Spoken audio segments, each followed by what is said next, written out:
Senior ANC sources have spoken to ANN7 and revealed the real reasons behind the sacking of Nkoako Ramathlodi as the Mineral Resources Minister. ANC sources tell ANN7 that Ramathlodi was seen as soft on the big four coal mining companies that were dictating terms to Eskom. Sources say that Ramathlodi had failed to implement the transformation imperatives mentioned in the mining charter.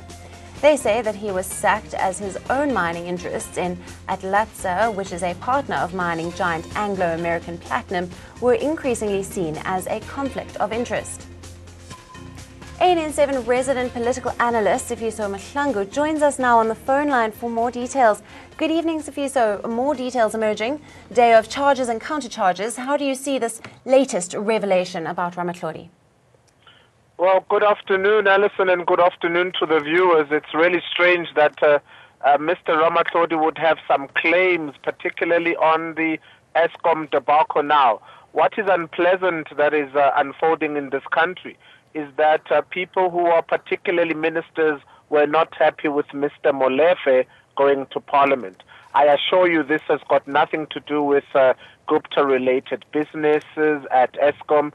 It has very much to do with Glencore, because Glencore is not owned by South Africans. It is a foreign company which makes a tremendous amount of money. And Mr. Brian Molefe, who was known as agent number one, Mr. Transformation, coming out of Eskom after transforming Eskom, his particular branch in the northwest vouching for him to be a member of parliament. So when he got there, I believe that the minister was rather upset, as other ministers were, because for the first time in our parliament comes a person who knows a lot about business, who has been the group CEO for not one parastatal. He also comes from the PIC. Mr. Molefe knows a lot about transformation, and he knows a lot about the businesses that go on in mines. And so I do think that Minister Ramathlodi was quite intimidated by Mr. Molefe's coming in. And now that Mr. Molefe has left Parliament and gone back to Eskom, he has a hit to newspapers and radio stations accusing Mr. Molefe of putting pressure on him to not do business with international companies, but do businesses with South African companies. I mean, Alison, it is preposterous for a minister to want to condemn someone for believing that South African businesses need to do work with Eskom. So Mr. Molefe is wrong because he wanted to give business to South Africans and not to Glencore. And the former minister waits for Mr. Molefe to go back to Eskom, and then he releases this as a revelation. I think this is tired. People don't believe in transformation. And I think what is really vicious, Alison, is that it is our own ministers and our own Africans, even in this country, who are against transformation. The vicious attacks on Mr. Molefe are because he is seen as champ when it comes to transformation in this country. And these ministers and these business leaders who are captured by white monopoly capital and who are captured by foreign business hate anyone in this country who seems or attempts to define radical economic transformation, whether in government or whether in the public sector in this country. If indeed the then Minister of Mineral Resources is seen as having a conflict of interest, this would be quite a damning charge. Well, in the first place, the former minister himself has got shares in many mining companies and in some mines. And South Africa can go and look that up. It is in Parliament. He has declared, of course, some of those businesses. So, of course, if Mr. Molefe wanted to do business with other companies and not his and not with his mines, of course, he would have, a negative attitude towards Mr. Molefe. So, of course, there is a conflict of interest. But what is also interesting is that he waits for Mr. Molefe to return to Eskom, and then he treats it sort of like a revelation. A few weeks back, a newspaper in this country ran with the heading, Ramathlodi says he is happy to leave the Zuma administration. So his problem was President Jacob Zuma. And it's not amazing to me that he would now come after Brian, because in this country, in the media that runs this country, all you need to say is something bad about President Jacob Zuma, is say something bad against the Gupta family, and then you will trend, you'll be number one, you'll cover the papers. So the minister is conflicted, and so he had to leave Parliament, and now he's saying it was all because of Brian. I studied the story this morning, and he says Brian put pressure on him, you know, to look down on Glencore and other business.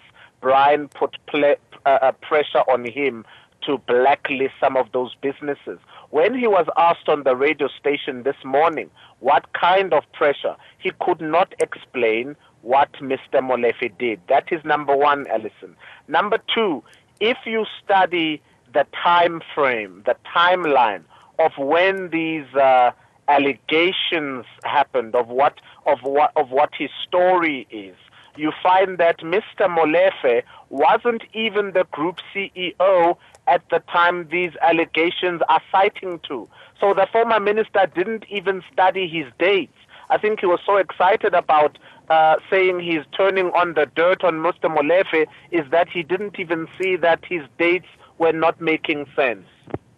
Sifiso, can you also explain for our viewers how people in government should not have a position of profit in any company from which a conflict of interest could arise? Well, yes, but that would also mean that our finance minister, or our former finance minister, who was also axed, you know, he has businesses, he has shares in the banks, Mr. CR17, our deputy president, Mr. Cyril Ramaphosa, has got a lot of declared shares. And so it puts people in a compromising position, because they also want to profit as business people, but they also want to be cabinet ministers, or they also want to ascend to the position of president.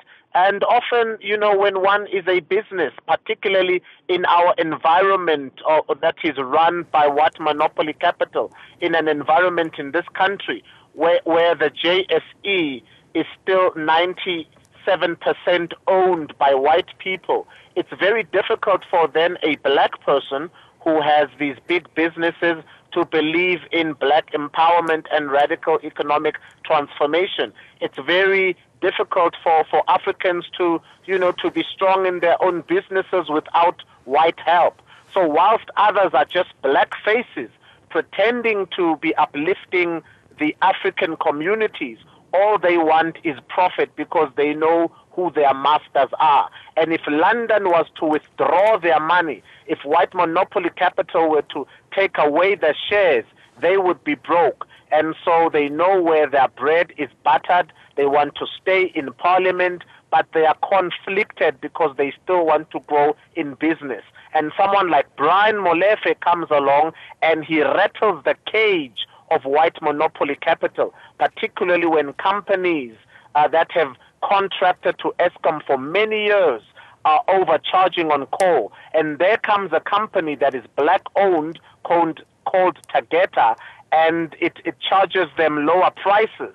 And then Mr. Molefe makes a contract with them. He's looked down upon, and the media is often used as the weapon or the assault stick against such people, because in this competitive environment of white monopoly capital, you must continue to empower them.